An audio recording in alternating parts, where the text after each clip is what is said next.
嗨，这里是 Dimi Studio， 我是大明。那最近6月正值毕业潮，那有许多学校都办了自己的音乐会，还有成果发表会。我们今天就来聊聊我如何帮我所指导的2轮国中举办以及筹划一场毕业音乐会。每间学校的状况不一样，所以学校行政端的事情就不在我们今天的讨论范围内。今天我们会以指导老师以及学生需要做些什么事情来分项讨论。初期我会用这个思维导图MindNode 来写出大概的分工，那包含学校端要处理的事情，然后学生以及我应该要负责什么样的项目，然后再针对这些项目安排相对应的负责人以及时间的规划。那毕业音乐会主角是3年级的学生，所以理想上这些学生当天就只要演出就好。那一些各种杂事，我们就是让国中2年级的学生来担任这个音乐会的主要工作人员。好，那我们就先来谈一下毕业音乐会的主角，那个国3的学生，他们需要做一些什么事。好，那每年的音乐比赛决赛结束后，这大概是3月中之后，我就会开始给国3的每一组重奏学生大量的来使用音响练习，让学生去适应这个口琴透过音响所发出来的声音，去改变音色啦，改变音量。因为透过音响，这个口琴所演出的这种感觉，会跟一般直接吹会差非常非常多。当然，吹奏的方法还有控制的方法也会不一样。那练习的部分包含怎么样握持麦克风，快速的调整麦克风架或者谱架摆放的位置，然后在这个组合站出来的时候，你怎么样去安排队形，然后怎么样去看到每一个人的暗号，这个东西都是我们在3月到6月这段期间所需要去做的。那这段期间最重要的就是要让学生知道自己在舞台上的样子，以及使用音响所演出之后的效果。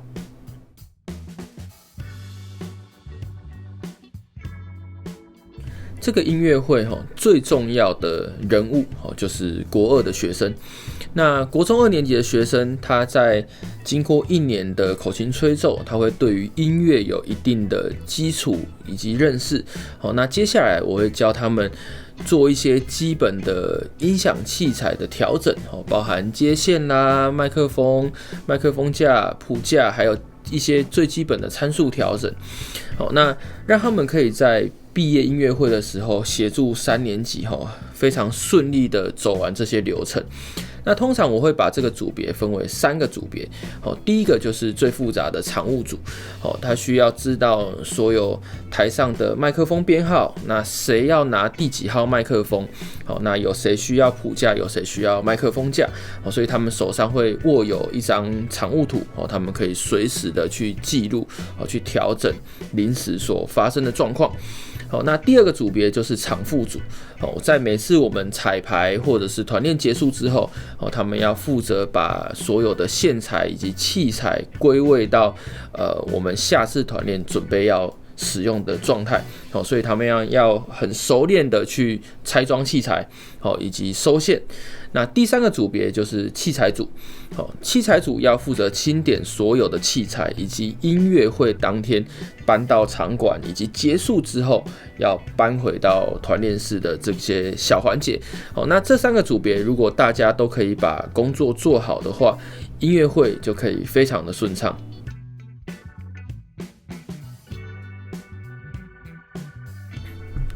接下来的几个环节，我们分项来讨论。好，那我们先来讲一下彩排的部分。通常我会请学校帮我预留1整天来做音乐会的准备工作。那学校端就需要帮学生请公假，这样可以在任何时间点我们可以来调配学生的工作。那一早我会跟器材组的学生先把器材搬运到表演的场馆，然后之后我就会开始跟音控来架设这些器材。那所需的时间大概是1个小时至1.5小时左右，我们可以把这些线都架起来，然后学生可以开始彩排。当所有线材连接完毕，我们确认音响可以正常的发出声音之后，我就会让3年级的每一组学生依序彩排。那这时候2年级的场务组在记录这个麦克风编号的这些人，就要同时间跟3年级的学生一起来调整。3年级在调整音色、调整音量比例，那2年级的场务组同时也要记录这些3年级的学生他需要哪些器材，或者是临时要做哪一些更动，那并且滚动式修正各种问题。所以整个上午的行程最重要的就是分组彩排，那会把音色跟音量调整好，然后记录在这个数位的混音器里面。那等到下午我们正式演出的时候，我们就可以一组一组的把它存储的东西把它读进去，你就可以很顺利的做好这件事情。那在上午的时候，我也要确认我们演出的3首大合奏，在台上总共会有16支麦克风同时运作，也要确认这16支麦克风它的音量、它的音色，还有每一个人他手上拿的这个麦克风编号是不是正常，是不是正确的。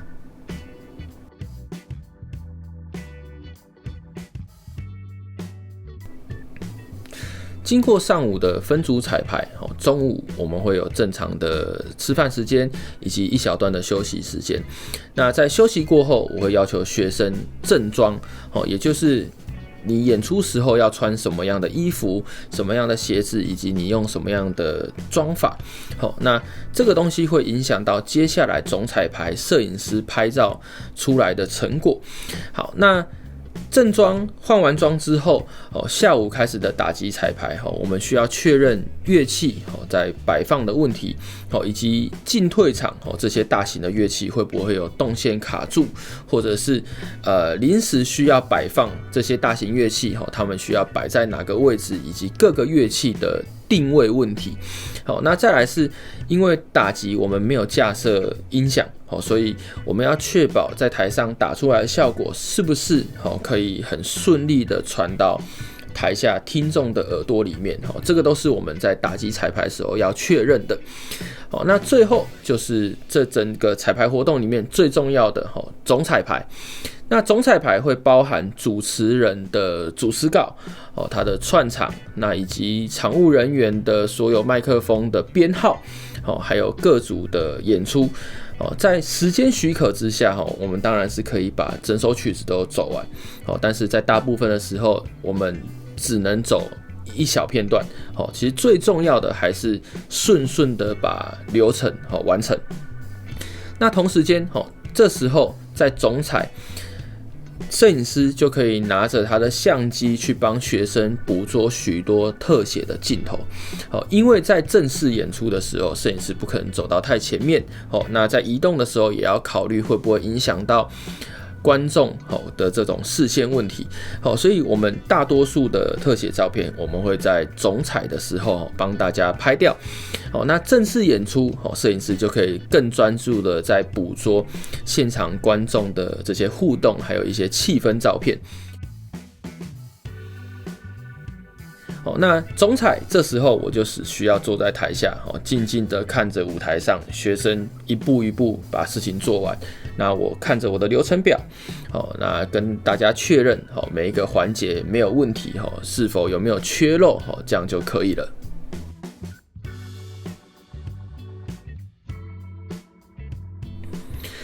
音乐会现场的流程表，我会在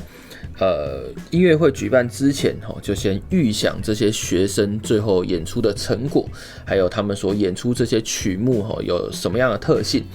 并且安排适合的开场曲与这个结尾的曲目，那在中间再放入一些令人印象深刻的桥段或组合，那我会尽量避免这个同类型的曲目太过相近，尽量让它分开一点，才不会这个听下来太过一致，容易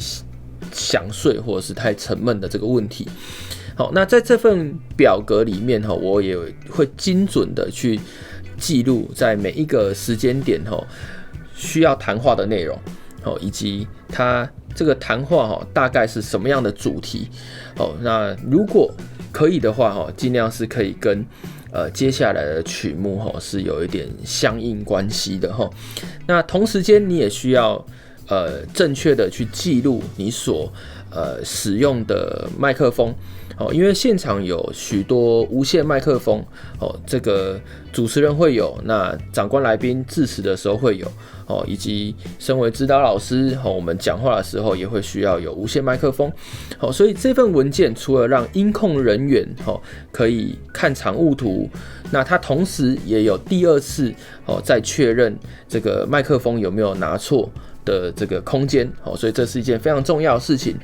好，那最后当这些文件都准备完成，那我们在吹奏以及在讲话的时候，才不会有这个麦克风开错或者是忘记开关的问题。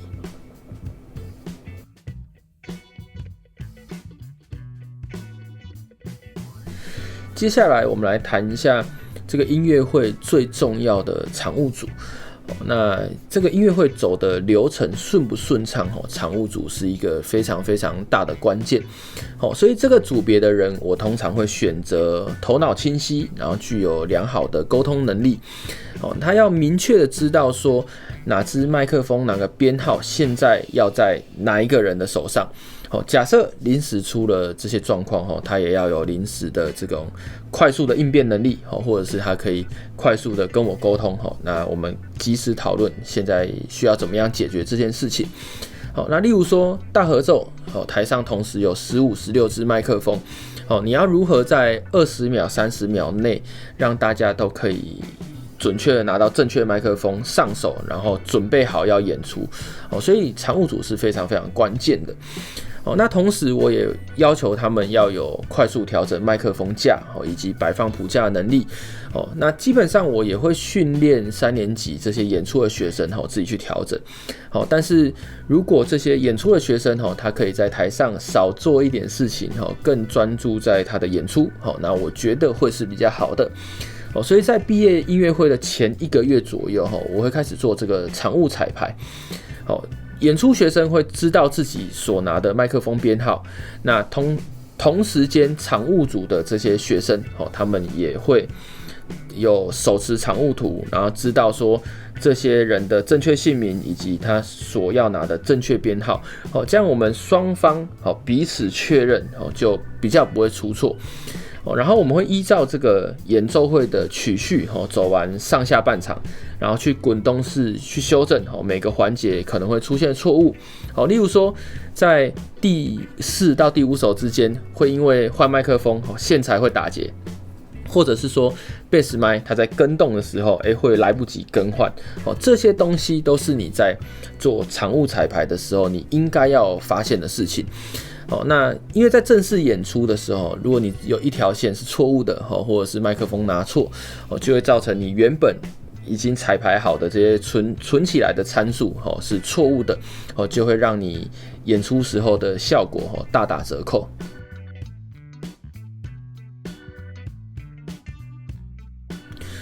今年是我教琴满第11年，累积了许多的毕业学生，那每一年大概都有30个左右。于是我们今年发起这个校友回娘家的活动，邀请这个历届毕业的学生们一起回到这个熟悉的舞台，孕育大家成长的舞台，那跟学弟妹们一起来吹口琴。所以我花了一些时间把这个历届比较具有代表性的曲目把它串在一起，编成了组曲的形式。但这件事情讲起来简单，但实行起来有很多练习上的问题。除了遇到周五晚上这个高中生要补习，有放学的问题，也正值6月初，大学生期末考水深火热，那甚至有一些学生已经出社会工作，有要请假的问题啦，或者是有一些人已经成家立业了，有家庭的这个时间安排的问题，所以我们在彩排的时间就变得非常非常的有限，大概只能让大家上台吹个1-2次，熟悉一下段落，熟悉一下我所指挥的方法。那甚至有部分的学长姐他们是赶不上彩排的，他们是到音乐会的一半才回到这个2轮国中来，所以他们就是口琴拿着，我们就直接上台去演出了。但经过了这段时间，我看到大家给的回馈都还蛮不错的，有人表示这个可以再次站上舞台吹口琴，感觉是很好的，虽然错音很多，但是这种感觉是他很久没有感受到，很熟悉的。那甚至有些学生问说，会不会在未来的每一年都可以有这样的校友回娘家的活动，大家可以聚集在一起，然后聊聊天，然后谈一下这个彼此的近况，然后跟这个大家分享一下当年吹口琴的一些非常值得回忆的事情。那感觉到大家对这个活动都还蛮正面的，所以我想这段时间的坚持与这些辛苦都是蛮值得的。好，那这几年教学下来确实也累积了不少的新的感想。那我想接下来如果有机会我们再来陆续跟大家分享在这一条口琴路上的酸甜苦辣。OK， 好，这里是D-Min Studio， 我是大明，我们下次见喽，拜拜。